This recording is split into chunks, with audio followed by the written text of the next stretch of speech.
ông Trump ra đòn cà khịa, Canada, Mexico toát hết cả mồ hôi. Xin chào quý vị và các bạn, chào mừng các bạn đã đến với kênh của mình. Một trong những kênh mang đến cho bạn những tin tức căng như dây đàn, nhưng vẫn phải cười cho đỡ bớt khổ. Hôm nay chúng ta sẽ bàn về một câu chuyện chính trị pha chút căng thẳng nhẹ, nhưng lại mang mùi của một loại chất cực mạnh, đó chính là fentanyl.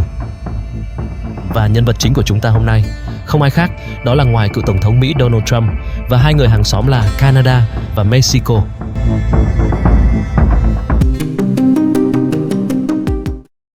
Chuyện là thế này, ông Trump, vị Tổng thống nổi tiếng với những quyết sách đi vào lòng đất nhưng cũng không kém phần quyết đoán, đã quyết định từng một cú đánh úp vào hai quốc gia láng giềng thân thiết.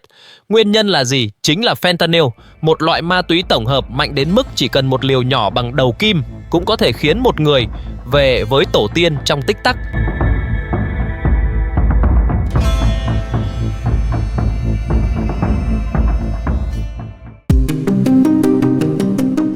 Fentanyl thì vốn là một loại thuốc giảm đau được sử dụng hợp pháp trong y tế, nhưng mà đáng buồn thầy, nó đã trở thành một cơn ác mộng với nước Mỹ.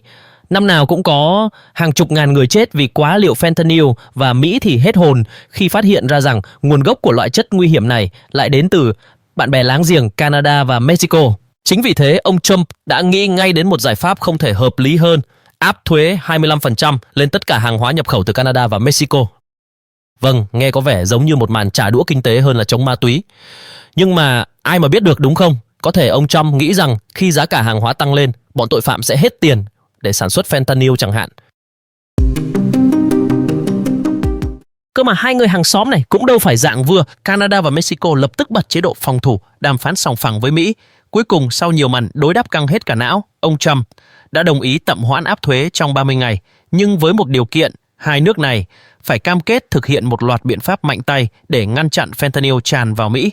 Vậy hai nước này làm gì để chứng minh sự trong sạch đây? Đầu tiên, Canada đã chơi lớn khi công bố sẽ giám sát biên giới 24/7, bổ nhiệm một chỉ huy chống buôn lậu fentanyl. Nghe tên thôi là thấy nghiêm túc rồi đúng không? Chưa hết, họ còn hợp tác với Mỹ để lập lực lượng đặc nhiệm nhằm đập tan đường dây buôn lậu. Mexico cũng không chịu thua. Chính phủ nước này đã huy động hẳn 10.000 lính vệ binh quốc gia đến biên giới phía Bắc để nói không với fentanyl. Mà không chỉ có vậy, Mexico còn khiến ông Trump hài lòng khi cam kết hợp tác với Mỹ để giảm tình trạng buôn lậu vũ khí hạng nặng từ Mỹ vào nước họ. Một màn đội trác không thể nào hợp lý hơn. Vậy là câu chuyện một của áp thuế đổi lấy hai lời cam kết tạm thời kết thúc. Nhưng câu hỏi quan trọng nhất là liệu những cái biện pháp này có thực sự hiệu quả hay không? Liệu Mỹ có ngăn được cái fentanyl? Và liệu Canada, Mexico có thực sự thực hiện những gì họ đã hứa? Hay chỉ là một ván cờ chính trị mà ở đó mỗi bên đều đang tìm cách điều chỉnh nước đi của mình? Nhưng khoan đã, đây chưa phải là hồi kết, bởi vì chính phủ Mỹ còn một đòn hiểm nữa: siết chặt kiểm soát biên giới bằng công nghệ AI và máy quét hiện đại. Vâng, nghe thì có vẻ xin xò đấy, nhưng liệu có ngăn chặn được tất cả lượng fentanyl tuồn vào Mỹ không?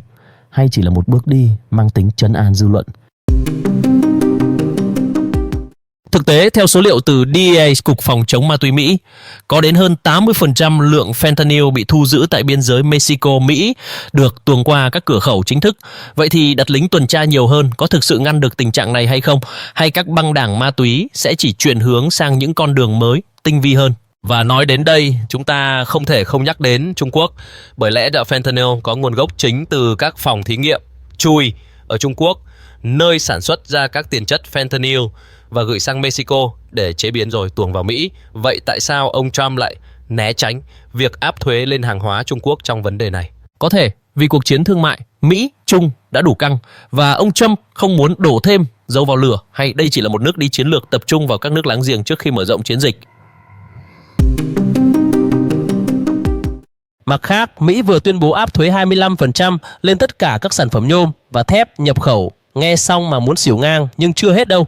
Quyết định này không có vùng cấm, không ai được miễn trừ cử hàng ngoại là ăn thuế. Và tất nhiên Việt Nam chúng ta cũng không nằm ngoài cuộc chơi này. Vậy câu hỏi đặt ra là thép Việt Nam có bị ảnh hưởng nặng không? Hay vẫn còn của thoát hiểm nào để giữ vững vị thế trên thương trường quốc tế? Thực ra chuyện Mỹ áp thuế lên hàng nhập khẩu không phải là điều gì quá mới mẻ. Trước đây, họ cũng đã từng làm vậy với Trung Quốc, Canada, châu Âu, và giờ thép Việt Nam cũng nằm trong danh sách bị đánh thuế. Họ nói rằng việc áp thuế này nhằm bảo vệ ngành thép nội địa vì thép nhập khẩu giá rẻ từ các nước, trong đó có Việt Nam, đang khiến các công ty thép của họ điêu đứng. Nhiều nhà máy phải đóng cửa, công nhân mất việc làm, nghe thì có vẻ hợp lý, nhưng thực tế lại có phần hơi bất hợp lý. Vì sao? Vì ngành thép Mỹ thực ra vẫn có thể tự sản xuất được, nhưng chi phí của họ lại cao hơn nhiều so với thép nhập khẩu. Vậy thì tại sao họ lại phải mua hàng nội địa với giá cao như vậy, trong khi thép từ các nước khác rẻ hơn? Để giúp các công ty thép Mỹ lấy lại lợi thế cạnh tranh, chính phủ của họ đã ban hành ra một chiêu bài quen thuộc, đó là đánh thuế 25% lên tất cả thép nhập khẩu. Vậy hậu quả là gì? Nếu một doanh nghiệp Mỹ muốn nhập 1 tấn thép từ Việt Nam với giá 1 triệu đồng, thì bây giờ họ sẽ phải trả thêm 250.000 đồng tiền thuế, nghĩa là tổng giá sẽ bị đổi lên là 1.250.000 đồng. Với cái mức giá cao như vậy, chắc chắn doanh nghiệp Mỹ sẽ phải cân nhắc lại cái việc mua thép từ Việt Nam. Họ có thể sẽ chuyển sang mua từ những cái nước khác như Canada, Mexico hoặc cái châu Âu, nơi mà thuế nhập khẩu không quá cao. Vậy ngành thép Việt Nam có gặp nguy cơ gì không? Câu trả lời là có, nhưng chưa đến mức quá nghiêm trọng. Mỹ là một thị trường quan trọng đối với thép Việt Nam, vì trong những năm qua chúng ta đã xuất khẩu hàng triệu tấn thép sang Mỹ, chiếm một phần không nhỏ ở trong tổng kim ngạch xuất khẩu. Giờ đây khi thuế suất tăng cao, ngành thép Việt Nam có thể phải đối mặt với 3 thách thức lớn. Thứ nhất, giá bán bị đẩy lên cao khiến khách hàng Mỹ có thể chuyển sang mua thép từ các nước khác. Thứ hai, doanh nghiệp thép Việt Nam gặp khó khăn trong việc cạnh tranh vì giá hàng hóa của chúng ta đã bị đổi lên do thuế. Thứ ba, thị phần tại Mỹ có nguy cơ sụt giảm nếu chúng ta không có biện pháp thích ứng kịp thời. Nhưng đừng quá lo lắng, vì Việt Nam vẫn còn cửa thoát. Thứ nhất, chúng ta vẫn còn nhiều thị trường khác để xuất khẩu. Mỹ không phải là thị trường duy nhất của ngành thép Việt Nam. Chúng ta vẫn có thể tăng cường xuất khẩu sang châu Á, châu Âu hoặc các nước Đông Nam Á.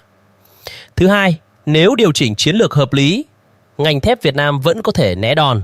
Chúng ta có thể chuyển hướng sang các dòng sản phẩm có giá trị gia tăng cao hơn hoặc điều chỉnh quy trình sản xuất để giảm chi phí và giữ lợi thế cạnh tranh.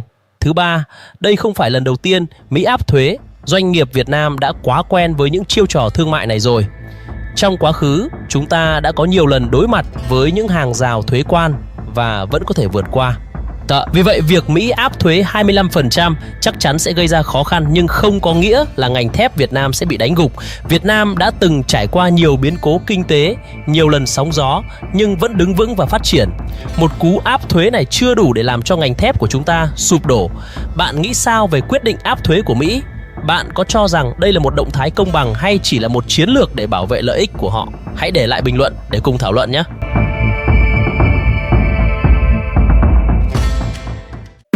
Cảm ơn các bạn đã quan tâm theo dõi.